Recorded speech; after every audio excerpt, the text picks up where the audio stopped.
জান্নাতে প্রবেশকারী সর্বশেষ ব্যক্তি অথবা সর্বনিম্ন মানের জান্নাতিও কিন্তু ছোট জান্নাতের বা কম সুখের অধিকারী হবে না।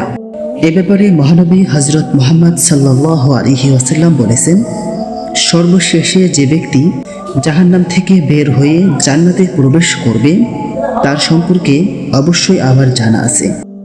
এক ব্যক্তি হামাগুড়ি দিয়ে জাহান্নাম থেকে বের হবে, তখন আল্লাহ তাআলা বলবেন, যাও জান্নাতে প্রবেশ করো। সুতরাং সে জান্নাতের কাছে এলে তার ধারণা হবে যে জান্নাত পরিপূর্ণ হয়ে গেছে।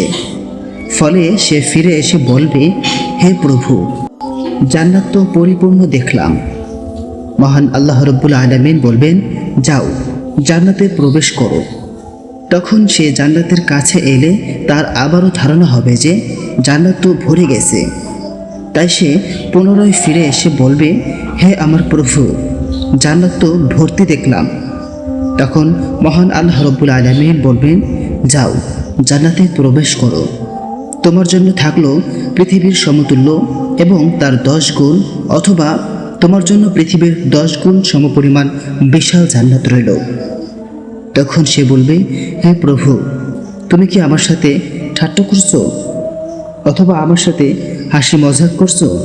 অথচ তুমি বাদশাহ, হাসি ঠাট্টা তোমাকে শোভা দেয় না। বর্ণনাকারী বলেন, তখন আমি রাসূলুল্লাহ সাল্লাল্লাহু আলাইহি ওয়াসাল্লামকে এমনভাবে হাসতে দেখলাম যে তার চোয়ালের দাঁতগুলি প্রকাশিত হয়ে গেল। তিনি বললেন, এ হলো সর্বনিম্ন মানের জান্নাতি। এই জান্নাতি যখন জান্নাতের বাসস্থানে প্রবেশ করবে, তখন তার দুটি হুরি স্ত্রী তার নিকট এসে বলবে, সেই আল্লাহ তাআলার প্রশংসা যিনি তোমাকে আমাদের জন্য এবং আমাদেরকে তোমার জন্য বাঁচিয়ে রেখেছেন। তখন সে বলবে, আমাকে যা দেওয়া হয়েছে তা অন্য কাউকে দেওয়া হয়নি। সুবহানাল্লাহ।